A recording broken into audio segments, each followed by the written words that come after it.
Do you want to know the hidden truth about healthy foods? Why some so-called healthy foods aren't actually healthy for you? Hi, I'm Jen, the Holistic Health Boss, your functional diagnostic health practitioner and expert. And I am curious, what does healthy eating actually mean to you?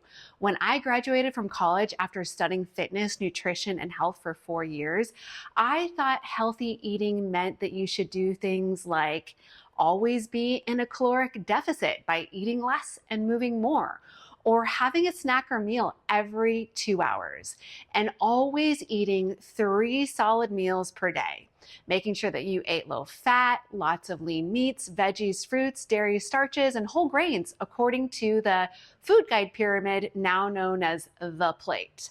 So I did exactly what I was taught, and I felt like crap instead of feeling great and having my ideal health and weight.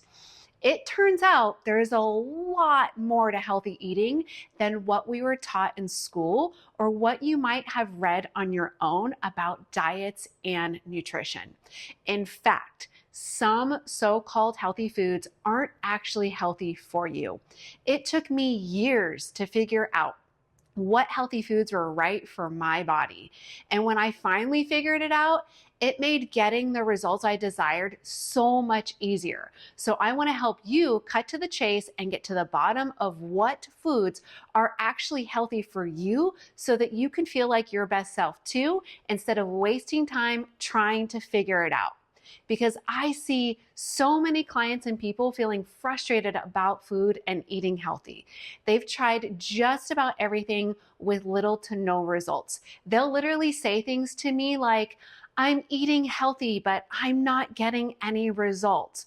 Or sometimes they'll say, I've tried insert any type of diet, but didn't get the same results that I'm seeing other people getting.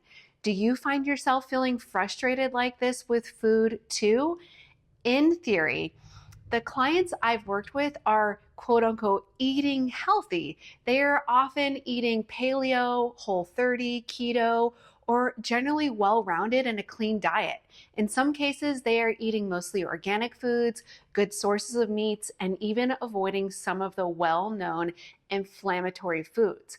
But they still aren't getting results. They still struggle with digestive upset, weight, anxiety, hormone imbalances, or other nagging health issues. All because eating healthy isn't always healthy for you. So in the rest of this video, I'm going to reveal why some of the healthy foods you're eating might not be healthy for you. And I'm going to give you some very specific tips to figure out what healthy eating really means for you specifically and your unique body. And bottom line, there is a difference between eating healthy and eating right for your body. Eating right for your body will incorporate healthy foods, but not all healthy foods are right for your body. Most diet approaches tend to focus on food elimination, which is good considering that oftentimes it means eliminating the top inflammatory foods such as gluten, dairy, sugar, soy, alcohol, and even other grains or foods containing things like lectins. However, most dietary approaches fail to consider two key components to eating healthy for your body specifically. One is macronutrient balance, like the amount of protein, carbs, and fats you're eating. And two is specific food sensitivities. Eating the right balance of protein, carbs, and fats gives your body the right ratios of fuel so it can function at its potential. Understanding and eating according to your macronutrient needs can instantly actually reduce digestive stress, increase your energy, fight off food cravings, and help you feel like your best self. But you can still run into issues when eating the right balance of macronutrients if you're eating foods that your body is sensitive to. Food sensitivities aren't always obvious. They don't always show up as digestive upset, which is why you might think that you don't have any. Other common food sensitivity symptoms can include things like anxiety, skin breakouts, low energy or fatigue, poor sleep, weight gain or resistant weight loss, and inflammation in your joints. Food sensitivities or poor macronutrient balance could certainly be secretly sabotaging your healthy eating efforts and your results. Consider a banana, for example. Globally, most would agree that it's a healthy food full of potassium and nutrients. But if you have a sensitivity to bananas, or they contain too many carbs and sugars for what your body can tolerate in one sitting, then they aren't a healthy food for you.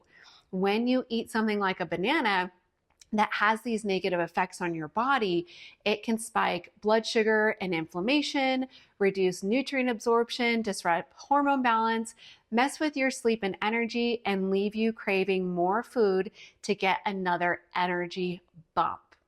Wearing something like a continuous glucose monitor, also known as a CGM, for as little as 2 weeks will help you gather real-time insights about how your body is responding to bananas or other so-called foods that your body might be having a response to.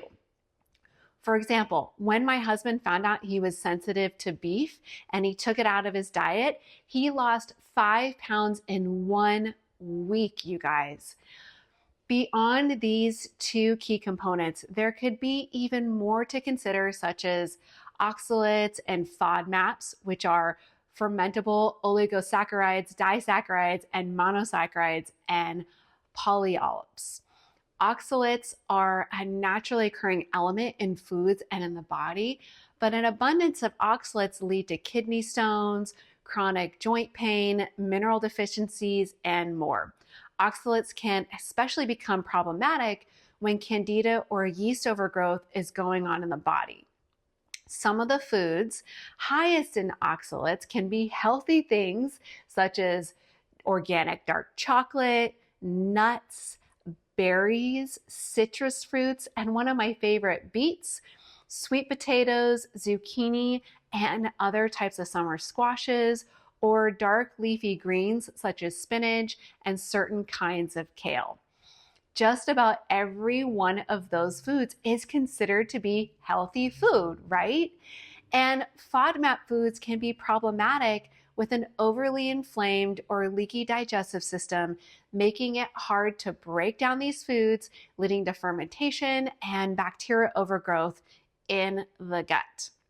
Some of the highest FODMAP foods are things like garlic, onions, again, we've got fruits, grains, certain nuts again, and legumes too. See how you could totally be eating these so-called healthy foods that aren't maybe actually healthy for you right now? The best healthy eating plan considers your body's specific needs and combines the elements related to macronutrient balance, food sensitivities, and other physiological factors like how healthy your digestive system is. When working with clients to figure out what foods are right for their bodies, we always do a series of functional lab tests to uncover all of the pieces of their health puzzle, and then use that data to guide recommendations for how to eat healthy for their unique body. The series of tests that I'll run will often include a food sensitivity test to pinpoint those specific foods that they are reactive to, a metabolic typing test to assess their ideal macronutrient balance, and a stool sample test to evaluate digestive and intestinal health. Because there is no one size fits all when it comes to eating healthy for your specific body. If you want to dial in the right balance of carbs, fats, and protein for your body, then go ahead and click on the link around this video to grab my food and body language log to start figuring that out so you can feel even better. And P.S., combining my food and body language log with Thea's continuous glucose monitor will get you even greater insights and results like we talked about today. So look for that link around this video as well too. I hope you found this incredibly insightful, and I'll see you in the next video.